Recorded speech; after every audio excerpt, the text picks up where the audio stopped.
লংকাৰ দক্ষিণ লস্কপতাৰ কাপাচুৰা, লস্কপতাৰ, কপিলিপাৰ, কাৰিখানা, বৰদলক আদি কেইবাখনো অঞ্চলত বনৰীয়া হাতীৰ তাণ্ডৱ অব্যাহত আছে।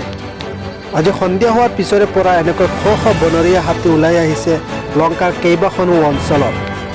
লংকাৰ, লস্কপতাৰ, কাপাচুৰা আদি কেইবাখনো অঞ্চলৰ মানুহৰ জীৱিকাৰ উপাৰ্জন হৈছে কুঁহিয়াৰ খেতি। এই কুঁহিয়াৰ খেতিখিনিও সম্পূৰ্ণৰূপে ভাঙি শেষ কৰি আছে বনৰীয়া হাতীৰ জাকে। এই অঞ্চলৰ ৰাইজৰ সন্ধিয়া হোৱাৰ পিছৰে পৰা টোপনি নোহোৱা হয়। নিজৰ খেতি বাতি আদি ৰক্ষণা দিবলৈ বনৰীয়া হাতীৰ জাকৰ সন্মুখতো শ শ মানুহ পৰি এনেকৈ মানুহ আৰু হাতীৰ মাজত সংঘাত সৃষ্টি হৈ আহিছে। চাওক কেনেকৈ লংকাৰ কেইবাখনো অঞ্চলত বনৰীয়া হাতীৰ তাণ্ডৱ অব্যাহত আছে।